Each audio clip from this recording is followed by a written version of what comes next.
Hi, so in this video, I'd like to talk a little bit more about logical reasoning. In fact, we just directly jump into CLAT questions for logical reasoning. Uh, so let's quickly move on. So this is a CLAT 2013 paper, and this is the first logic question, question 111. So it talks about, it gives a few facts, and then there are uh, three questions based on those facts. So let's see how we approach these questions. So there are three sides, the three poles on each side of the road, six poles labeled A, B, C, D, E, F.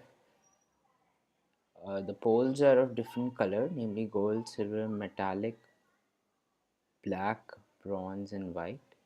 The poles are of different heights. E, the tallest pole, is exactly opposite to the golden color pole. And these are all conditions. Then we'll have to answer these questions, right? So like I've told you, so these are your knowns, right? So we'll have to list our knowns, but let's visualize them, right? So here are three poles. Actually, let's just write them as 1 2 3 and this 4 5 and 6. All right, so these are our poles. So now, so they're of different colors. All right. uh, So why are we not labeling them A, B, C, D, E, F? It's because we don't know what position which pole is, right? So we have given them a nondescript name, which is 1, 2, 3, 4, 5, 6. You are free to choose like alpha, beta, gamma, or something like that. Any other uh, symbolism is fine. So here we have colors and they are of different heights. So E, the tallest pole, is exactly opposite to the golden colored pole. Okay, so we have this information. So I'll just show you how to go about it. E is opposite to, actually, I think this is the better one, golden, right? Alright, E is opposite to golden color pole. The shortest pole is opposite to the metallic colored pole. Okay, shortest opposite to metallic. So unless you can correctly identify which position belongs to which pole, it's not wise to start filling this pictorial representation. So we're listing the conditions on the side. Alright, so this is the shortest, and that's opposite to the metallic, right? Then we have F, the black colored pole is located between A and D. Okay, so F is this one or this one. You can randomly pick any one of them. So how do you know it's in the middle? Because it says it's located between A and D, right? So let's just put A and D here. So why can we put A and D here and not D and A, like in the opposite way? Or why not here? It's all the same, actually. It's all the same because it's a symmetrical this thing. It doesn't matter if you have A here or you have, because right and left won't matter. All that is necessary is corners and middle, right? So we have this sorted, right? So now let's see. It says F, the black colored pole, is located between A and D. So we know that F is black. So this we can add because we are sure that F is in the middle and that F is black. So now we can add it pictorially. Alright. C, the bronze colored pole, is exactly opposite to A. So C is opposite to A and it's bronze. Okay. B, the metallic colored pole, is exactly opposite to F. So B is opposite to F and it is metallic, right? So we also know that the metallic is opposite to the shortest. So as the we have F as the shortest. So this condition is done, right? A, the white colored pole, is taller than C but shorter than D and B. Alright, so see, A, B, C, D, so E is this one. So E is opposite to the golden one, so this is golden, D is golden. All right, and what do we know? That A is white. So we have white, black, golden, bronze, metallic. What does it leave? Silver. So E is silver, right? So we have filled all the colors, all the positions, and we just have to figure out the shortest and longest. All right. So we know A is taller than C, but shorter than D and B. Oh, it says E, the tallest pole. Oh, we missed this. E, the tallest one. So E is the tallest. So tallest. All right. It's exactly opposite to the golden colored pole which we have. So it's best to go through your knowns once after you have made the figure, right? In case you miss something like I did. So E has to be tallest, which I missed. She was very careless with me. Opposite to the golden colored pole. Shortest pole is opposite to the metallic colored pole. We have that, we have that. F, the black pole is located between A and D. We have that also. C, the bronze colored pole is exactly opposite to A. Alright. B, the metallic pole is exactly opposite to F.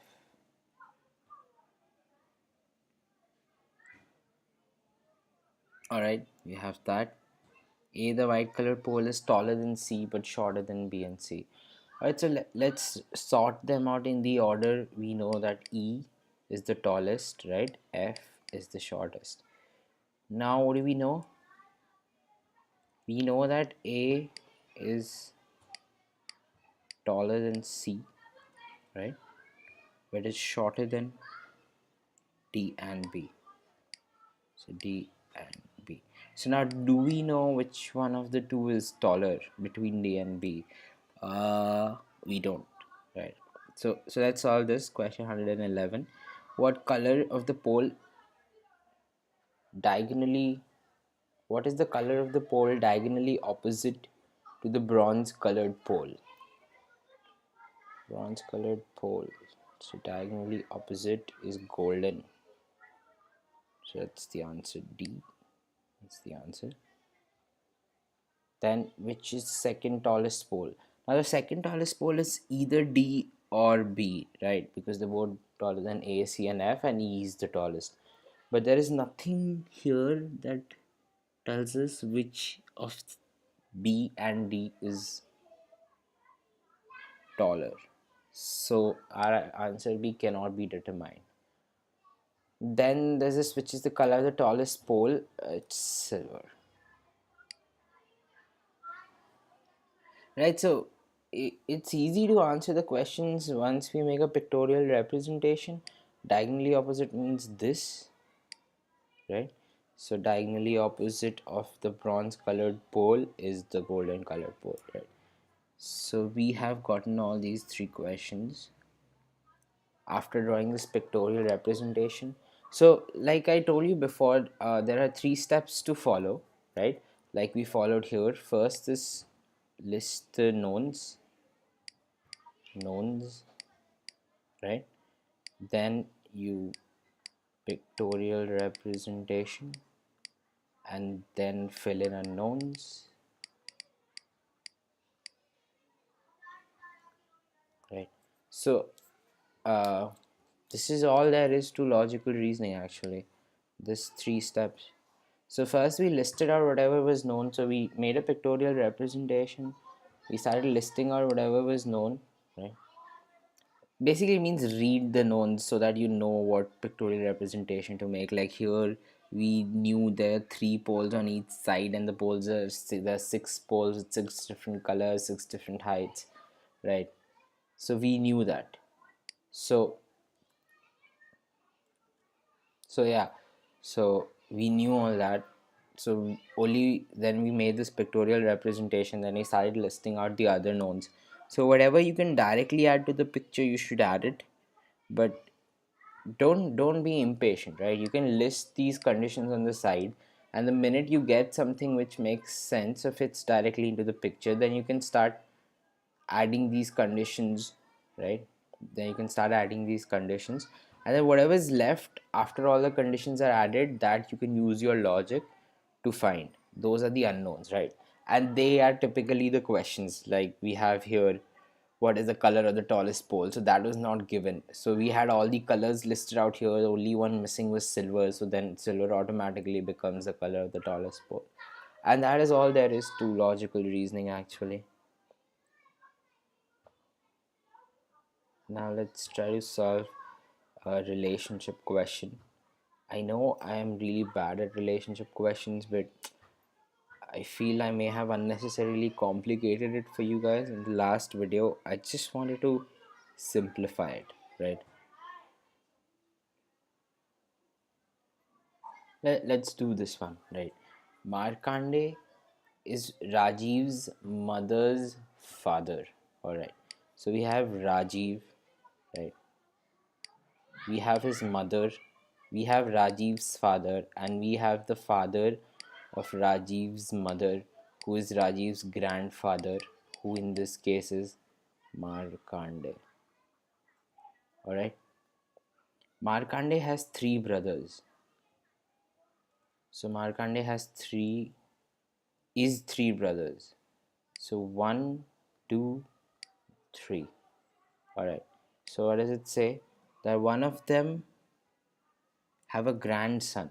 So the grandson will be Rajiv's age. Right. You get it. Rajiv's generation. Abhay. Abahi. Abahi. Alright. Rajan is the son of Abahi. Huh. Rajan. Okay. Rajan is related to Rajiv as. Hmm.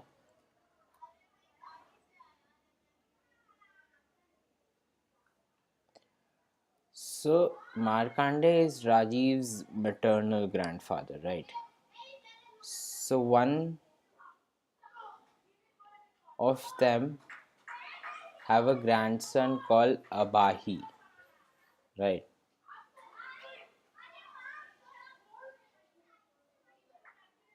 So one of them have a grandson called Abahi. So one of them could be any of them, right? But let's assume it's not Markande. He has a grandson, and then Rajan is the son of Abahi. So this is Rajan, I mean, this is Rajiv's generation, this is Markande's generation, this is Rajiv's mother's generation, right? And then here we have Rajan's generation. All right. So Rajan is related to Rajiv as. So I am eliminating because, so this is, he's not Rajiv's brother, okay? He may be his nephew, that is the correct answer. He's not his cousin. No, he's not his cousin. And Rajan is not Rajiv's uncle. Rajiv may be Rajan's uncle. So the answer is B, nephew. So basically, what we do in these problems is we list each generation on a different hierarchy, sort of. So this segment becomes the Rajiv's father's generation, or Rajiv's mother's generation. This become Rajiv's grandfather's generation. So this is grandfather's three brothers. So one, two, three, right? Two. And then one of them have a grandson, so you know he's in Rajiv's generation. So if we are asking what's the relationship of Abahi to Rajiv, you may call them cousins, right? You call them cousins, but Rajan is not his cousin. Rajan is not his, so he's the son of his cousin, so he's mostly his nephew, right? So that's the answer. All right, let's solve another relationship question.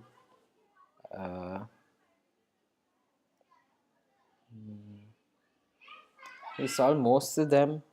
Let's solve some other question. We solve most of these questions.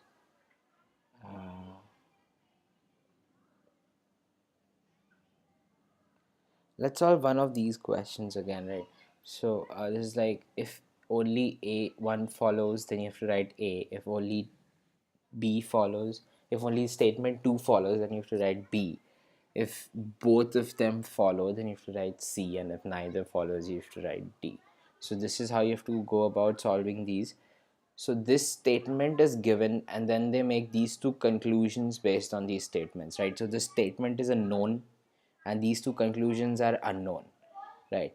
So what you have to do is find any hidden knowns, if there is, and then see if by applying logic you can actually come to these conclusions. So if you can come to statement 1 and statement 2, you mark C. If you can come only to statement 1, you mark A. If you can come only to statement 2, you mark B.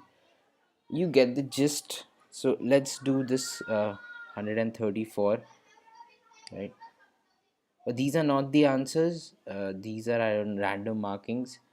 I checked uh, on my last video after we solved this, and the answer was D, which is neither follows. So let's do question 134.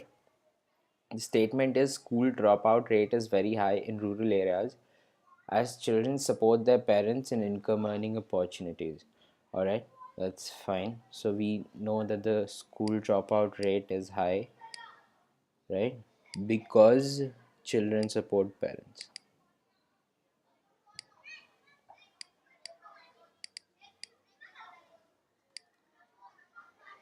Children supports parents in income increasing activity.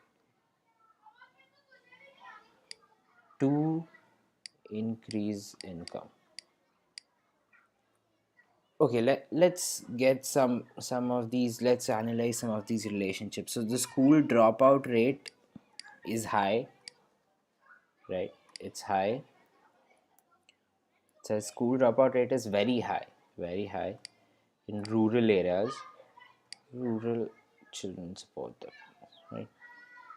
As children support their parents in income earning activities. All right, so let's get this clear. So school dropout rates is very high because the children supports their parent, not, and it's not the other way around, right? So it's not because the school dropout rate is very high that the children have no option but to support their parents. So this relationship is not there, right? So whenever you see the arrow, it means this is the reason and this is the result. Okay, go about it this way. So this is the reason and this is the